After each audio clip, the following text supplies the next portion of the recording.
Bom, meu nome é Luiz Miguel, sou acadêmico do quinto período de bacharelado em Educação Física da Faculdade Santana e eu tenho como objetivo nesse vídeo realizar a introdução sobre alguns temas que, na minha opinião, são de extrema valia quando a gente fala sobre, principalmente para profissionais ou estudantes da área da educação física, saber principalmente o que ocorre, por exemplo, quando a gente fala especificamente sobre a biologia molecular e celular e conseguindo, baseado nesse entendimento, estruturar o treinamento, por exemplo, para um aluno ou para um atleta em potencial. Bom, vou iniciar falando sobre a célula, principalmente, e sobre a unidade estrutural de todos os órgãos e tecidos no que diz respeito à atividade física, beleza? Bom, por que é importante o conhecimento a respeito da biologia celular e molecular no estudo da fisiologia humana? Bom, então, como eu acabei realizando a introdução aqui agora, né? E justamente por isso, porque você tendo um entendimento sobre o que acontece a nível celular e molecular, você consegue, vamos dizer assim, modelar o exercício físico para que, por exemplo, após a realização de uma atividade bem organizada, você consiga controlar quais são as reações fisiológicas do organismo de um indivíduo e quais são as reações que você quer que aconteça. Por exemplo, para um indivíduo que quer ganhar, que quer gerar hipertrofia, para um indivíduo que quer aumentar a resistência, por exemplo, realizando a biogênese mitocondrial, ou um indivíduo que quer ganhar resistência por meio da adaptação, por exemplo, cardiorrespiratória. Então, ele, por exemplo, vai fazer o quê? Vai fazer uma atividade de alta intensidade, por exemplo, corrida na esteira e tal. E baseado nesse conhecimento, você consegue aplicar com muito maior eficácia, diminuindo, por exemplo,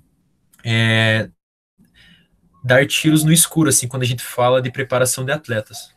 Bom, então vou falar primeiramente sobre qual é a função das organelas, principalmente as que são voltadas e as que interessam para nós, né, que somos da área da educação física, e daí posteriormente eu vou falar um pouquinho sobre a expressão gênica também. Bom, o que que é a membrana, né, ou sarcolema quando a gente fala sobre uma célula muscular? Então a membrana, ela é basicamente, né, como a gente consegue observar aqui, ó, o sarcolema, que eu peguei dessa imagem aqui, o sarcolema nada mais é do que uma bicamada lipídica que reveste a célula e que separa o meio extra do meio intracelular. Basicamente isso. Bom, o que que é citoplasma ou sarcoplasma quando a gente fala sobre uma célula muscular, por exemplo? Então, o sarcoplasma, né, o citoplasma, quando é uma célula normal, por exemplo, nada mais é do que o meio aquoso, né, o líquido que fica entre o núcleo, né, o DNA compactado, né, que será a cromatina, que eu vou falar mais para frente, e o sarcolema, né, e a membrana que reveste a célula. Então, nada mais é do que isso. E a gente consegue observar aqui nessa imagem também, nessa região aqui, ó. Então, podem perceber que é esse líquido que fica entre o sarcolema e o núcleo da célula muscular. Bom, agora falando sobre o núcleo, a gente consegue perceber que o núcleo, né, na realidade, ele serve para. Ele é nesse local que fica, né, o DNA compactado em forma de cromatina, né? Então, o DNA, né, o ácido desoxirribonucleico, e, e ele tem uma membrana também, assim como a célula, a membrana que reveste a célula, ele tem uma membrana que se chama carioteca. E ela serve justamente para separar, né, o sarcoplasma, né, o líquido que fica ali na parte fora, né, da carioteca, e todo o DNA compactado, né, em forma de cromatina. Então, por exemplo, na realidade, eu vou explicar mais para frente um pouquinho como que ele é compactado na realidade. Bom, os ribossomos, eles têm a função, na realidade, a função específica do ribossomos dentro da expressão gênica, especificamente realizar a tradução. Então, o que que é a tradução?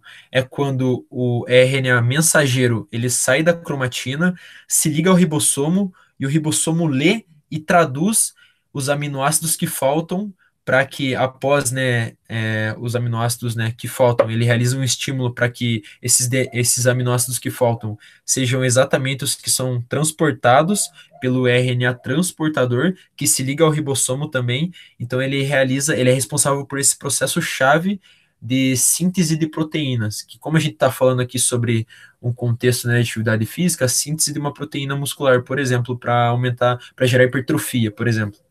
Então, ele é responsável por esse processo que eu vou falar um pouquinho mais detalhado mais para frente, que é o processo de expressão gênica. Bom, retículo endoplasmático, né, ou sarcoplasmático, quando a gente fala sobre uma célula muscular, ele, como a gente pode observar aqui, ele é toda essa região aqui, e ele é responsável por nada mais do que armazenar, liberar e recuperar o cálcio para a contração muscular. Então a gente sabe, por exemplo, que o cálcio é responsável por, digamos assim, se ligar lá, não sei se vocês se lembram, a troponina, que é, né, se liga a troponina, faz com que ocorra uma mudança conformacional na tropomiosina e com isso a miosina, consegue se ligar na actina lá e realizar o processo de pontes cruzadas que realiza a contração muscular. Então, o retículo sarcoplasmático é responsável por exemplo, ali, ó, como a gente pode observar os túbulos transversos. Então, após o retículo sarcoplasmático liberar o cálcio, ele viaja por meio dos túbulos transversos até chegar, né, à troponina e fazer com que ocorra todo o processo de contração muscular. Bom, o lisossomo, como eu peguei nessa imagem aqui, ó, ele fica aqui e ele é mais conhecido como aparelho digestivo da célula, porque ele é responsável por meio de enzimas hidrolíticas, né? Então, hidrolíticas a gente pode entender como hidrólise, que é responsável pela quebra.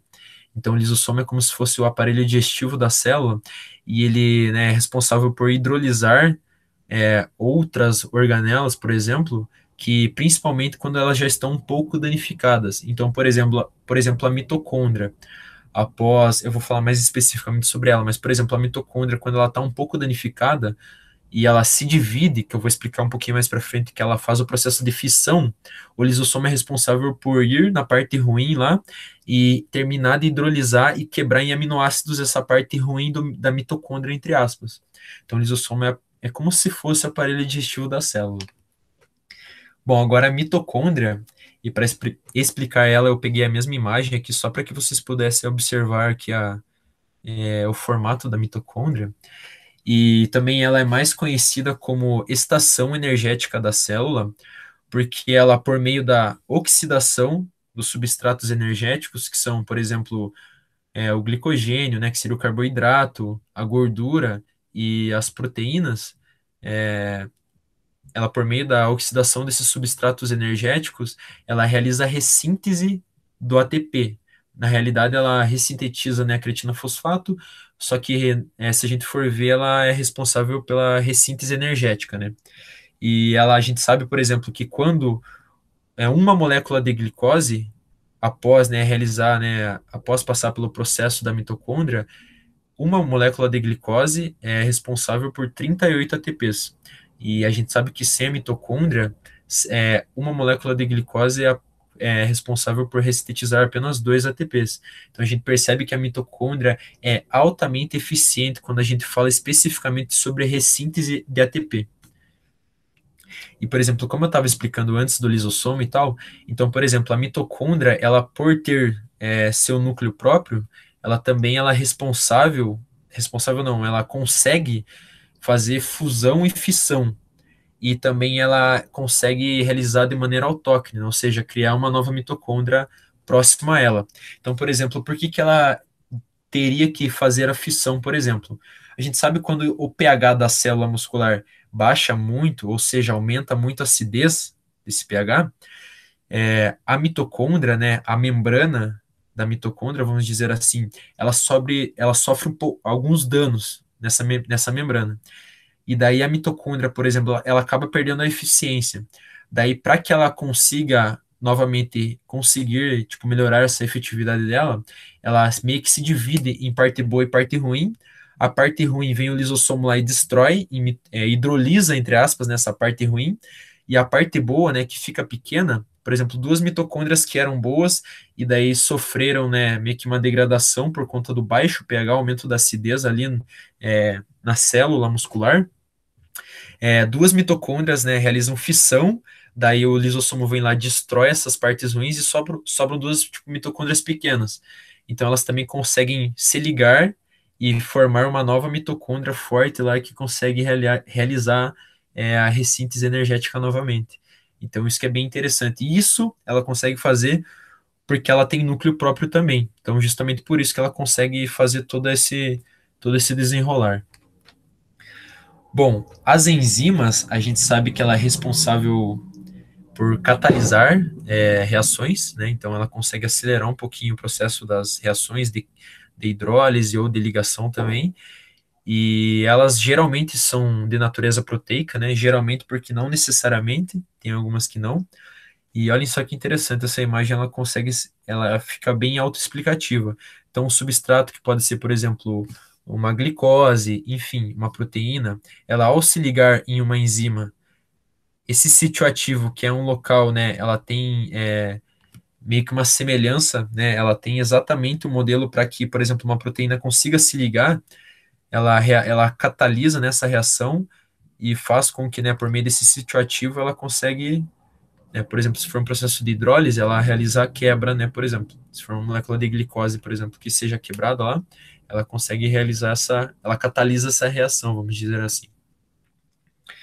Bom, então glóbulos de glicogênio e gordura, né, que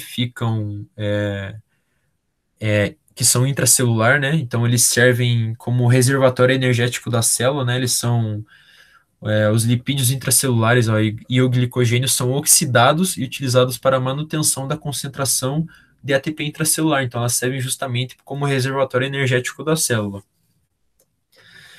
Bom, as organelas especiais miofibrilas, né, as proteínas miofibrilas que ficam, né, quando a gente fala de uma célula muscular, essas miofibrilas, elas são responsáveis pela contração muscular. A gente sabe que por meio das pontes cruzadas, elas realizam a diminuição da área, né, quando a gente fala do comprimento, e isso faz com que, né, se tracione o osso e realize a contração muscular. E a gente sabe que a miofibrila, ela, né, é ela que é hipertrofiada, né, e também ocorre a hiperplasia muscular quando a gente fala dela. E quando, por exemplo, eu posso pegar o exemplo do canudo. Então, por exemplo, para entender a miofibrila.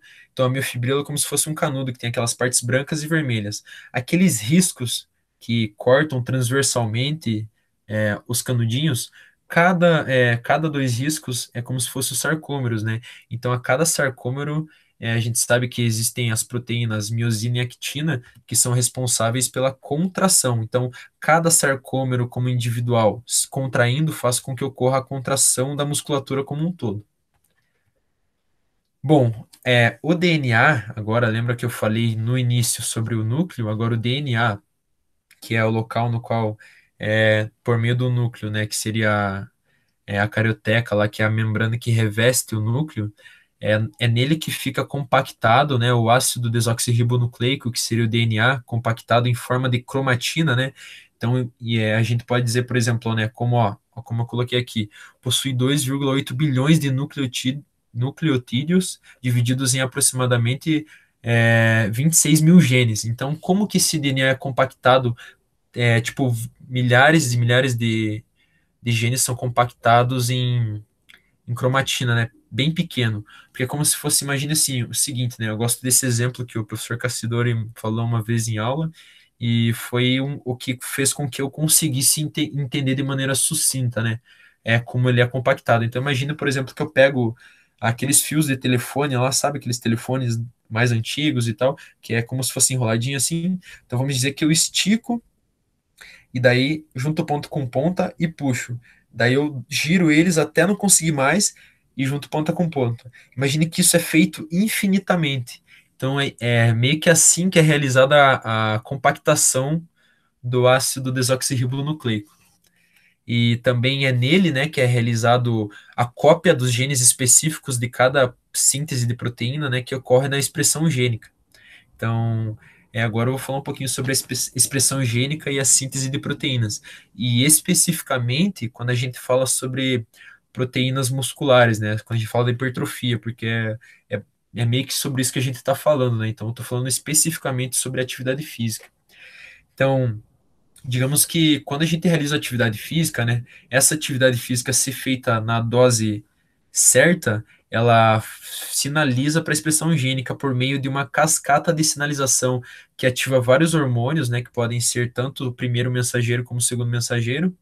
Por exemplo, se a testosterona que realiza, né, ativação, por exemplo, de genes específicos para a síntese de uma proteína. Então, por meio do RNA mensageiro, que ele sai da cromatina lá, se liga ao ribossomo, e daí, após o ribossomo ler e traduzir os genes que faltam, né, os aminoácidos que faltam para a síntese de uma nova proteína, por meio do RNA transportador, que, né, após, né, ser feito, por exemplo, o estímulo para o transporte de aminoácidos específicos, o RNA transportador ele vem com esses aminoácidos necessários, se liga ao ribossomo e o ribossomo meio que é responsável pela síntese dessa proteína. Então elas se ligam lá, é combinado e sai uma proteína nova específica. E em poucas palavras em poucas palavras é basicamente isso que faz com que ocorra, por exemplo, a hipertrofia ou, né, vários fatores que, por exemplo, quando a gente fala de hipertrofia e tal, que fazem com que, né, o indivíduo ganhe massa muscular e tal, tipo, de maneira simples assim.